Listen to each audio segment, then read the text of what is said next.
4 o'clock in the morning, I wake up. 4:30, 4:45, I'm doing some sort of cardio. Open these garage doors. It's still dark outside. I do this and then I'll have breakfast and then I will go do all my strength and conditioning training at a gym for about an hour. And then I'll go to set. We all average probably about 5 hours of sleep. It's 4:45 a.m. It's still dark outside. Look at that, the lights just went out and I'm getting ready to kill this AM cardio. You can't even see me, but it's gonna be so good, it's bad. Focus! If you do anything, you never want to do anything half-assed, especially when it comes to your training. Get in, be intense, execute on it, and then get out.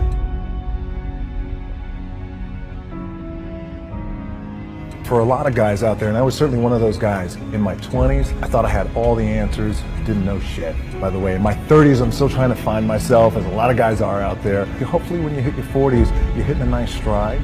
If I'm gonna do it, I need to do this job right, I need to stay focused on it, and I need to give the best effort I possibly can. We live down here in South Florida, it's hurricane season. Focus! But when it's time to go to the gym, we gotta get to the gym. And there ain't no stopping us. It's like I'm gonna be the baddest motherfucker walking it. All right, empty gym, the way we like it. It's Sunday, just finished my warm-up. This pain ought to be fun. Focus!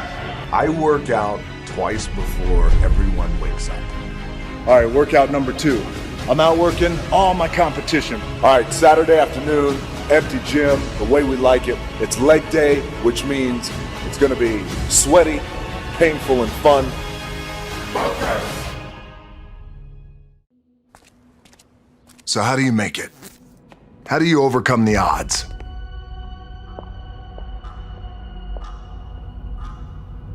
I don't know what to say, really. 3 minutes to the biggest battle of our professional lives. All comes down to today. We're in hell right now, gentlemen. Believe me. And we can stay here, get the shit kicked out of us, or we can fight our way back into the light. We can climb out of hell. Or you could be like me. Dream of pro football, get hurt, dream over. Find yourself with just $7 in your pocket. So how did I get here? By being the hardest worker in the room. Now it's time to see who has a heart. Now is the time to prove to yourselves and prove to everyone out there you are somebody. You are worthy of something. And you're able to do something special that no one else in the world can do. Are you ready to go out there and take what's yours? Yeah! What you worked hard for? Yeah! All of us in life have things we want. We don't get what we want. We get what we have to have. We all get what we tolerate in ourselves and other people. But when you're no longer willing to tolerate something, that's when your life changes. Everyone in the world has a list of things they think they should do. I should lose weight. I should work out. I should spend more time with my kids. I should work harder. I should make more calls. I should. And then you know what? People don't do their shoulds and they get mad at themselves. They beat themselves up about it. What changes people is when your should becomes a must. When suddenly the thing you said should happen has to happen. That's when human beings change. It's like if you want to take the island and you're the head of the army and you want to take the island, the most powerful way to take the island is burn the boats.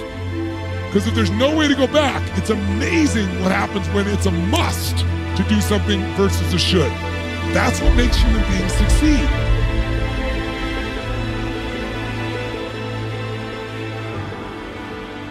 Ego is the success inhibitor. You have to do your best not to make decisions based off of ego, for sure. success, and failure are generally slow processes. Either slowly building things up or gradually tearing them down. And that's why I say you've got to pay attention. You have to watch. You have to watch every single second. Because those seconds, they turn into minutes. And minutes turn into hours, and hours turn into days, and days turn into years.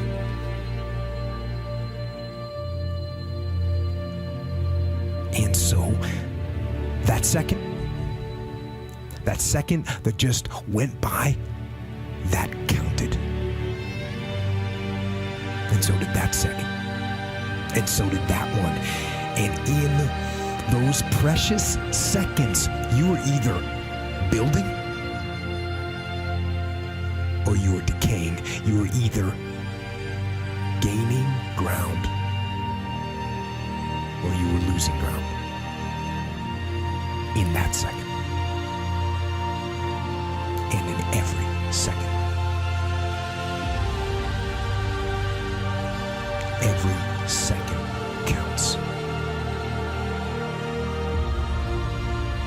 So, make every second count. The dream shattered, sent home with $7 in my pocket. I was like, wait, no, I gotta play in the NFL eventually. Those are my big goals. That's my dream. You realize that playing in the NFL was the best thing that never happened, because it got me here. So my point is, look, you're going to get your ass kicked. We're going to get the shit kicked out of us. You got to get up. You got to have faith that the one thing you wanted to happen oftentimes is the best thing that never happened. So have faith and just keep that in mind and keep plugging away.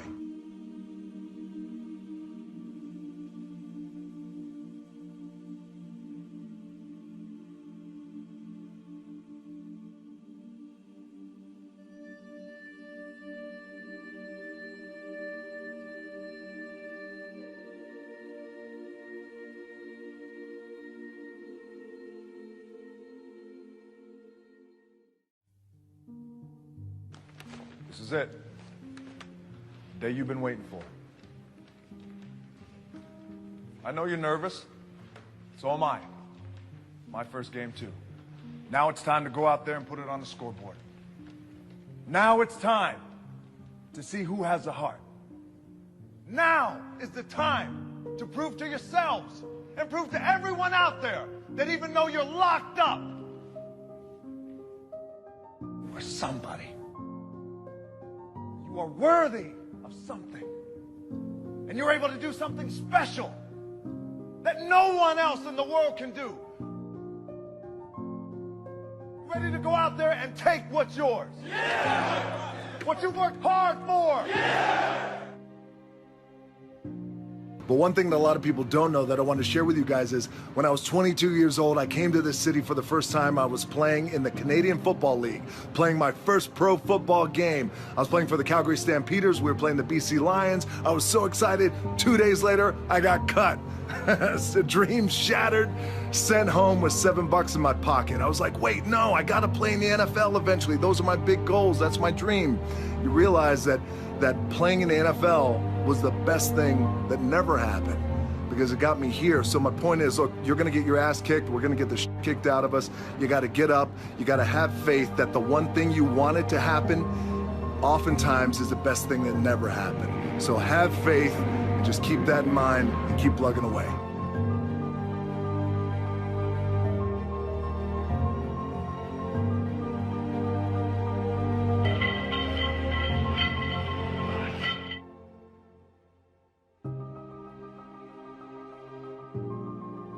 Can't play football forever. I played for 10 years. You can't be in the ring forever. You can't be in the octagon forever. You can't be in a boxing ring forever or a football field, but you can always train and get better and push yourself. Just bring it. That's it. just bring it. I'd say that in my everyday life in terms of my challenges and things like that.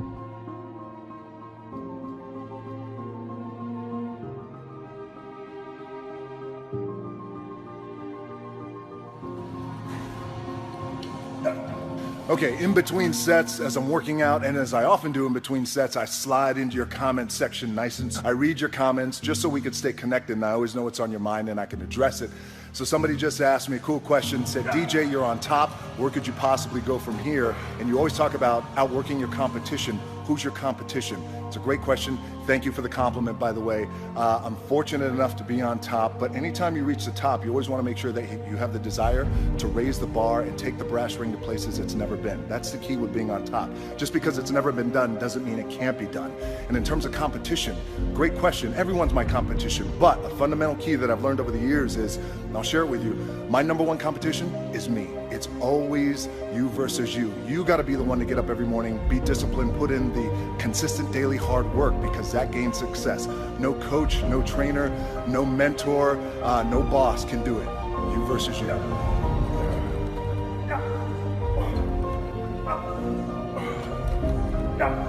Double.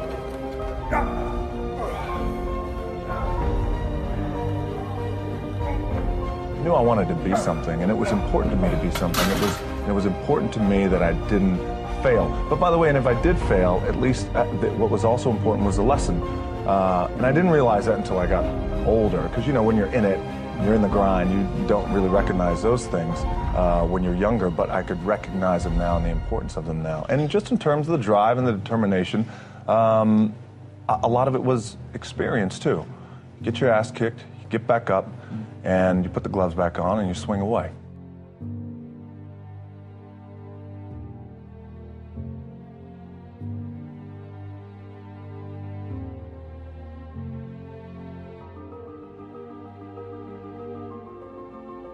All right, Saturday afternoon, empty gym, the way we like it, tripping over here. It's leg day, which means it's gonna be sweaty, painful, and fun.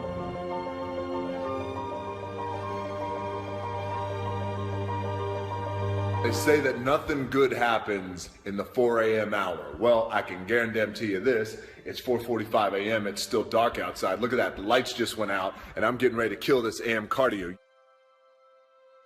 Train twice, I'll get my cardio in and breakfast, and then I'll go hit the weights. Clanging and banging, we call it.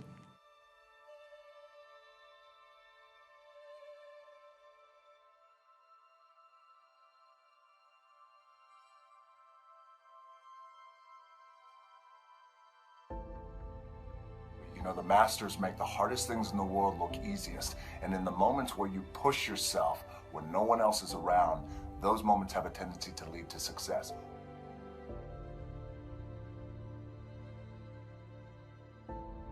Oftentimes when I see kids and they have been labeled, oh, they're punk kids. True. But there's good in them.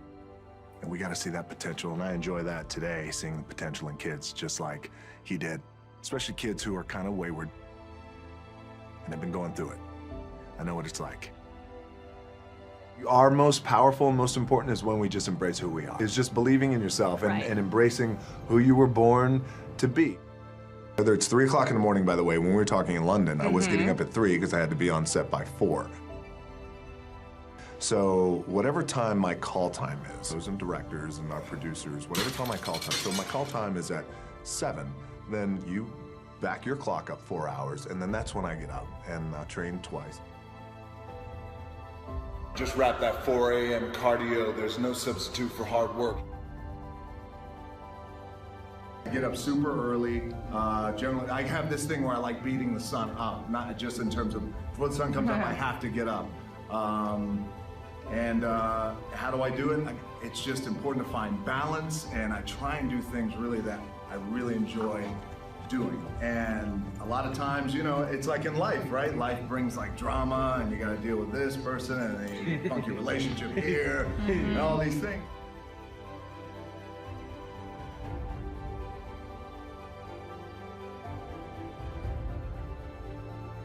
Work 12 hours a day, 14 hours a day, get up at 3 o'clock in the morning.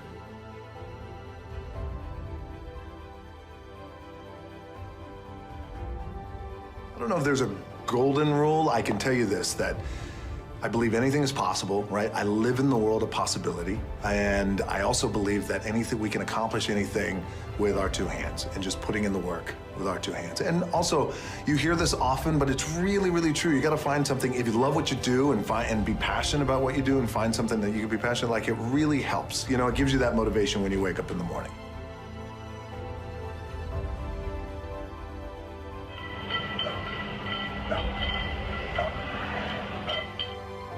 Consistently being told that whatever it is that you want to do, you've got to get after it.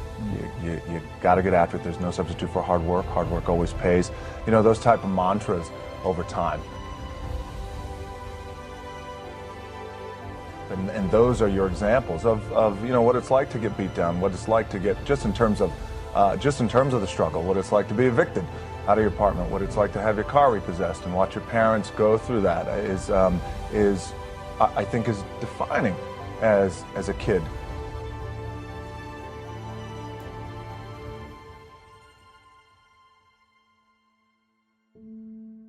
You know, I grew up, there was a period of time where I was making a lot of mistakes, David. I was getting arrested multiple times. By the time I was 16, I was arrested maybe 7 or 8 times, fighting theft, doing a lot of things that I shouldn't have been doing. I was really lucky that I had a couple of people who, along with my parents, who saw the potential in me even when I didn't see the potential in me. And it wasn't until I got older, had a little bit of luck, a little bit of success, that I started to understand the value and the power of someone giving back.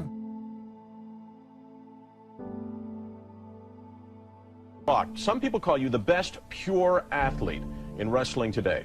Let's start off with a bit of your history. When you broke in, you were packaged as a part of a wrestling legacy. Your father is Rocky Johnson, or Sweet Ebony Diamond, as Canadian fans know him. Tony Atlas was a family friend, all kinds of family roots. Were you ever concerned that you wouldn't get your chance to prove yourself on your own terms? No, I was never ever concerned about that, because nor was I ever concerned about trying to fill their shoes, because my dad's, they were just too big, you know, my grandfather as well. But at the same time, I always knew that one day, whenever I got the opportunity, I was just gonna make it happen. Persistence and hard work.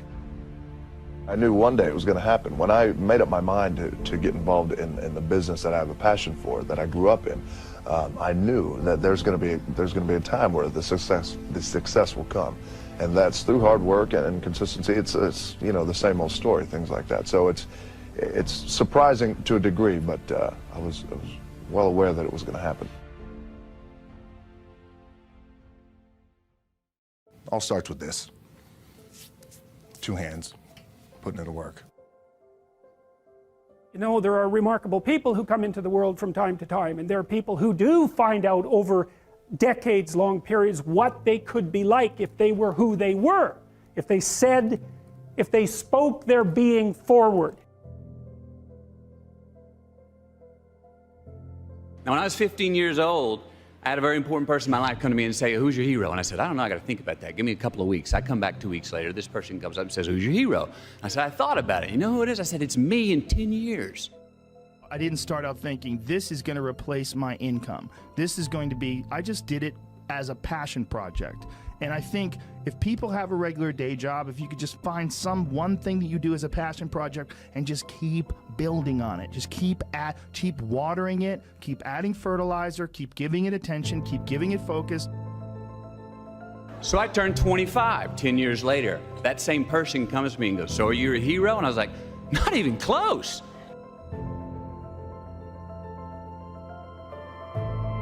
She said, "Why?" I said, "Because my hero is me at 35.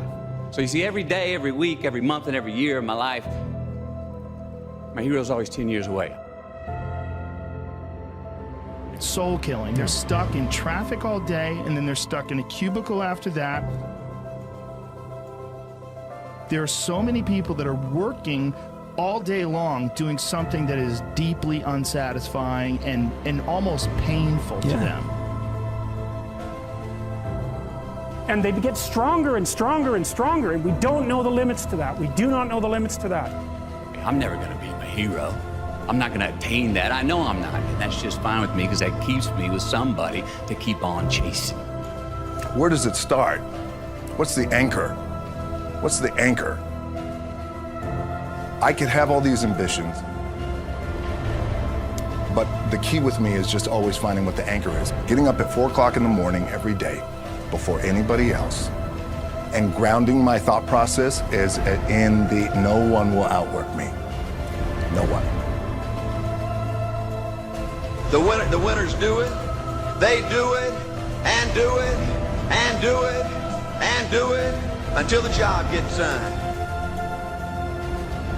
You know, if you take people, and I've told you this, and you expose them voluntarily to things that they are avoiding and are afraid of, you know, that they know they need to overcome in order to meet their goals, their self-defined goals.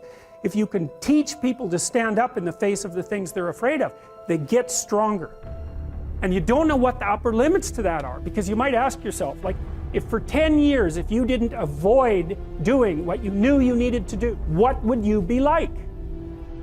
So I turned 25 10 years later. That same person comes to me and goes, "So are you a hero?" And I was like, "Not even close." I was 41 years old. I was unemployed. It was the second restaurant. It was an $800,000 loss. I mean, that meant our entire home equity line. It meant kids' college. I get just choked up just thinking about how terrifying it was. And so I found myself at the age of 41, like, just feeling like a complete failure. And so you could say, well, in part, perhaps the reason that you're suffering unbearably can be left at your feet, because you're not everything you could be, and you know it. You knew that there was more in store for you, but you couldn't figure out, how do you close the gap? How do you find the power that's in you? How do you discover your greatness? How do you solve these problems? And people that are trapped in bad situations, one of the problems is you feel like this is your future and you can't get out of that. There's no hope. There's no light at the end of the tunnel. There's no rainbow. And if you feel like that, that alone can be incredibly defining and limiting.